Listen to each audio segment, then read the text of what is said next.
Hello दोस्तों, आज हम स्मार्ट एमसीसी के विषय में कुछ समझने की कोशिश करेंगे।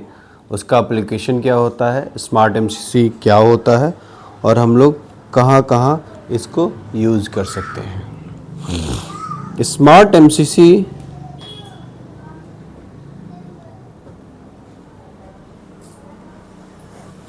या फिर इंटेलिजेंट स्ट्रीट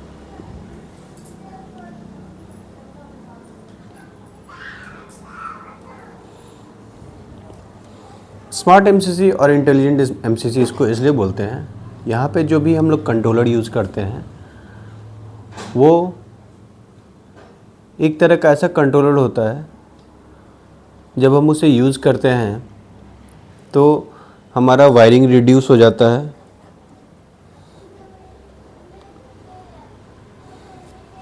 इसको हम लोग कम्युनिकेट कर सकते हैं पीएलसी और डीसीएस के साथ में, और इसके साथ ही इस कम्युनिकेशन के थ्रू हम लोग बहुत सारे पैरामीटर्स को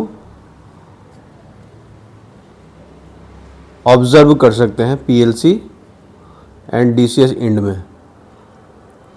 मींस मोटर का करंट कितना चल रहा है, उसका स्टेटस क्या है, उसके बाद फॉल्ट कौन सा है, कब आया है, टाइमिंग। ओके, तो इस तरीके की चीज़ें हम लोग उसको पीएलसी एंड में ये सारे करंट, स्टेटस, फॉल्ट और टाइम्स को हम लोग चेक कर सकते हैं। उसके साथ में हम लोग इसको डीसीएस या पीएलसी से स्टार्ट एंड स्टॉप कर सकते हैं।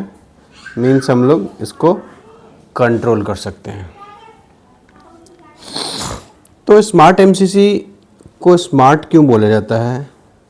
स्मार्ट इसलिए बोला जाता है कि इसमें वायरिंग बहुत कम हो जाती है। हर एक कमांड के लिए कुछ इनपुट असाइन करते हैं और कुछ आउटपुट्स होते हैं। ओके, कम्युनिकेशन के थ्रू, प्रॉफिबस कम्युनिकेशन, प्रॉफिनेट कम्युनिकेशन के थ्रू इसका जो कम्युनिकेशन पीएलसी और डीसीएस के थ्रू होता है, तो मैक्सिमम पैरामीटर्स का ऑब्जर्वेशन या सुपरविज़न हम पीएलसी और डीसीएस इनमें कर सकते हैं। यहाँ पे आपका जो ट्रबल शूटिंग होता है बहुत ही ईजी होता है। ट्रबल शूटिंग ईजी हो जाएगा। मीन्स कौन सा फॉल्ट आया है। आपका कन्वेंशनल एमसीसी और स्मार्ट एमसीसी, कन्वेंशनल एमसीसी में आपको एक सीरीज चेक करना पड़ेगा कि कहाँ पे ब्रेकडाउन हुआ है।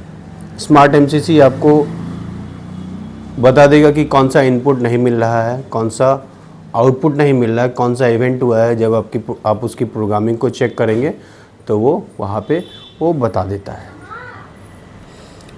स्मार्ट एमसीसी में हमारा जो फॉल्ट हम लोग देखते हैं, कौन कौन सा फॉल्ट को कंट्रोल कर सकते हैं, मोटर को कौन कौन सा हम लोग प्रोटेक्शन दे सकते हैं। इसमें ओवरलोड आता है, स्टॉल्ड आता है, अर्थ फॉल्ट आएगा, अनबैलेंस आएगा, अनबैलेंस करंट, उसके बाद करंट लिमिट।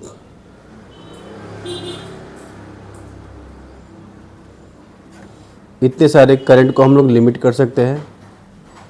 इसमें हम ट्रेंड देख सकते हैं, व्यू ट्रेंड्स।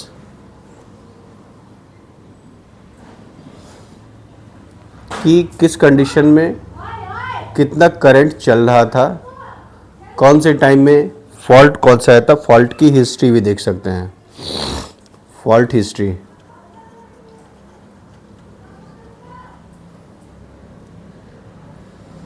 फॉल्ट हिस्ट्री हम लोग देख सकते हैं, ट्रेंड देख सकते हैं, तो अभी हम लोगों ने जो डिस्कस किया है स्मार्ट एमसीसी या इंटेलिजेंट एमसीसी,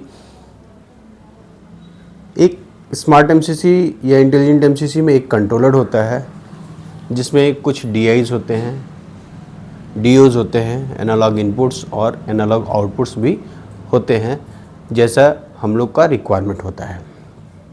ये कम्युनिकेट कर सकता है पीएलसी और डीसीएस के साथ में थ्रू प्रोफिबस, प्रोफीनेट, ओके।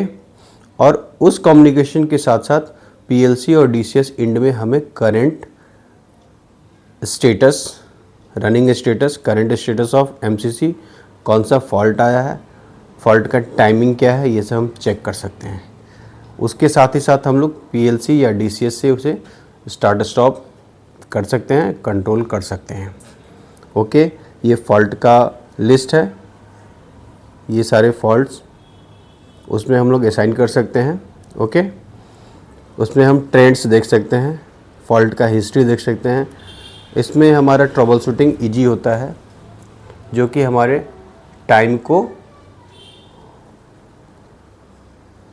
कम कर देता है। जो हमारा ट्रबल शूटिंग टाइम है उसको लेस कर देगा, ईजी टू ट्रबल शूट हो जाएगा कि कौन सा फॉल्ट आया है, हमें क्या क्या करना चाहिए, ओके। यहाँ पे मैं एक स्मार्ट एमसीसी की बात करता हूँ, मैं सीमो कोड की बात कर रहा हूँ। सीमो कोड क्या है? सीमो कोड में इन चार चीज़ों को उन्होंने एक सीमो कोड बनाया है। Cyrus, motor control device, Cyrus motor control device. तो SIMOCODE इसको कॉमन कर दिया, तो उसने एक सीमो कोड करके एक प्रोडक्ट लॉन्च किया। ये सीमेंस का एक प्रोडक्ट है, ओके। सीमो कोड में क्या होता है? सीमो कोड के दो मॉड्यूल होते हैं, एक प्रो भी होता है, एक प्रो सी होता है। प्रो भी वेरिएबल हो गया और प्रो सी जो होता है वो कॉम्पैक्ट होता है। जैसे कि आप पीएलसी में भी देखे होंगे कि कुछ कुछ पीएलसी कॉम्पैक्ट पीएलसी होते हैं, कुछ कुछ पीएलसी वेरिएबल पीएलसी होते हैं। कॉम्पैक्ट में क्या होता है? डिफाइंड आईओज रहेंगे, ओके। वेरिएबल में क्या हो सकता है? Can add additional modules, okay. तो प्रो सी हम लोग वहाँ यूज़ करते हैं जहाँ पे हमें लिमिटेड इनपुट्स और आउटपुट्स चाहिए। प्रो भी हम लोग वहाँ यूज़ करते हैं जहाँ पे हमें इनपुट्स ज़्यादा चाहिए, ओके। दोनों का फंक्शन सेम है, जस्ट ये मॉड्यूल एक डिफ़ाइन करता है, इसमें आईओज कम आईओज रहेंगे। प्रो भी में जैसे जैसे आप उसको ऐड ऑन करते जाओगे मॉड्यूल्स को, उसके हिसाब से उसके आईओज बढ़ते चले जाएंगे। तो जो ये मॉड्यूल है प्रो भी या प्रो सी का जो बेसिक मॉड्यूल होता है, बेसिक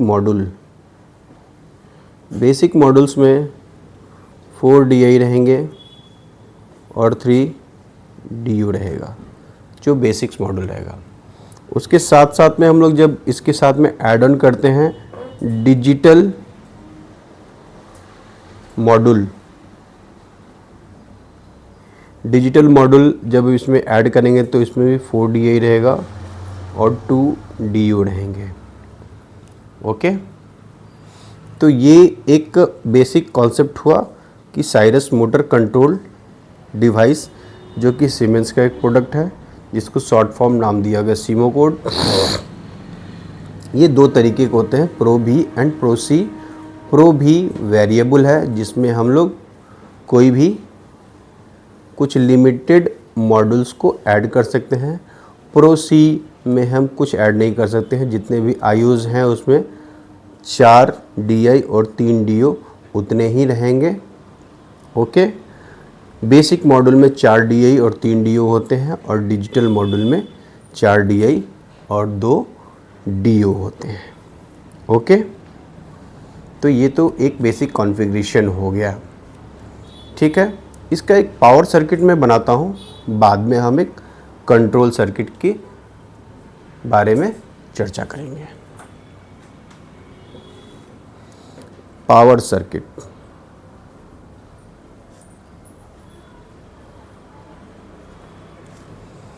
एक छोटा सा MCC के बारे में हम बात कर रहे हैं। पावर सर्किट की, अब एक 3 फेज का आपने सप्लाई लिया है, ये R, Y और B है। बीच में एक आपका सर्किट ब्रेकर लगा हुआ है, सर्किट ब्रेकर है। ये सर्किट ब्रेकर कुछ भी हो सकता है, MCC भी हो सकता है, MPC भी हो सकता है, या LT ब्रेकर हो सकता है, as per the capacity of motor. उसके बाद क्या होता है, इसमें एक CT होता है।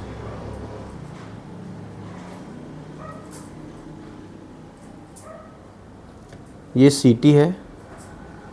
CT को हम लोग CMM या CVMM बोलते हैं।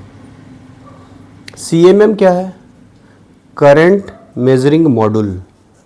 CVMM क्या होता है? Current end voltage measuring module.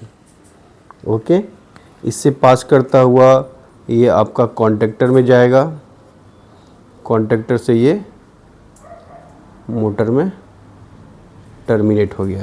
ये आपका कॉन्टेक्टर है। ओके, अब हमें इस कॉन्टेक्टर को ही कंट्रोल करना है। ये CVMM जो है या CVMM CMM जो है, इससे एक फ्लैट केबल के थ्रू आपका सीमो कोड का कनेक्शन होगा।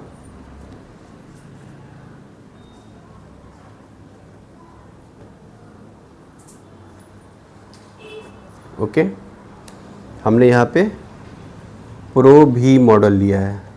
ओके, इसके साथ ही साथ हमने एक और डिजिटल मॉड्यूल ऐड कर दिया है। सपोज कर इसको मैं DM1 बोलता हूँ। ये DM1 है, इसको बेसिक यूनिट बोलते हैं तो BU बोलते हैं।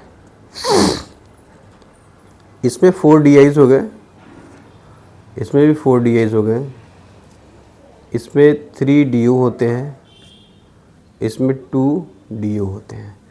तो अगर ये स्ट्रक्चर है हमारा, ये एक फ्लैट केबल से ये कनेक्टेड है, फ्लैट केबल से ये कनेक्टेड है, तो इस टोटल सिनेरियो कनेक्शन में हमारे पास 8 DI हैं और 5 DO हैं। ओके, तो इस केस में अब एक ये हार्ड वायरिंग हो गई, पावर सर्किट बन गया आपका। पावर सर्किट मतलब पावर आपका RYB यहाँ से जा रहा है और ये करंट मेजरिंग मॉड्यूल या current end voltage measuring module से होता हुआ ये आगे बढ़ता हुआ जा रहा है। कॉन्ट्रैक्टर जो आपका है कॉन्ट्रैक्टर, उसको उसके बाद ये मोटर से कनेक्ट होगा। अब जो ये बेसिक मॉड्यूल है, यही कंट्रोलर है। इसमें कुछ प्रोग्राम करना होता है, जो कि मैंने पहले स्लाइड में आपको बताया कि जो ये प्रोटेक्शन देता है, जो अपना ये प्रोटेक्शन देता है ओवरलोड का, स्टॉल्ड का, अर्थ फॉल्ट का, अनबैलेंस करंट का और करंट लिमिट का। ओके, तो इन सब चीज़ों में ये बेसिक मॉड्यूल ये सारा प्रोटेक्शन दे सकता है, केवल इस अर्थ फॉल्ट को छोड़कर। अभी के केस में अगर अर्थ फॉल्ट बड़ी मोटर है, उसमें अगर हमको इनेबल करना है तो इसके साथ साथ एक एडिशनल अर्थ फॉल्ट मॉडल लगेगा, एक अर्थ फॉल्ट मॉडल लगेगा। ओके, जो कि एक CBCT के थ्रू कनेक्टेड होता है और जो भी करंट जा रहा है उसको पास करता हुआ जाके इसके अर्थ फॉल्ट को वो सेंस करता है, अर्थ फॉल्ट में मोटर को ट्रिप करने की कोशिश करता है। तो मुझे ये यकीन है कि आप लोगों को ये सिस्टम सीमो कोड या जो सीमो कोड में की बात मैंने की है, जो सीमेंस का एक कंट्रोलर है, उसके बारे में थोड़ा सा एक ब्रीफ आइडिया मिला होगा, बेसिक आइडिया आप लोगों को मिल गया होगा। अभी हम लोग नेक्स्ट चैप्टर में हम लोग इसके एडवांस सेटिंग्स और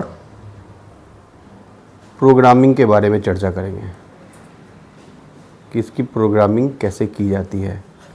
प्रोग्रामिंग के साथ साथ इसका हार्डवायरिंग कैसे होता है, इसमें जो डिजिटल इनपुट्स होते हैं, इनपुट 1, इनपुट 2, इनपुट 3 और इनपुट 4, इसकी कनेक्शन हम लोग कैसे करते हैं, और जो DO होते हैं आपका DO1, DO2 और DO3 जो होता है, इसको हम लोग कैसे कैसे यूज़ करते हैं, और इसके साथ ही साथ में इस कॉन्ट्रैक्टर को हम लोग कैसे कंट्रोल करेंगे, इसके हार्डवायरिंग के साथ साथ कंट्रोल वायरिंग कैसे होती है, ये हम नेक्स्ट चैप्टर में डिस्कस करेंगे। ओके, थैंक यू गाइस, जुड़े रहिएगा।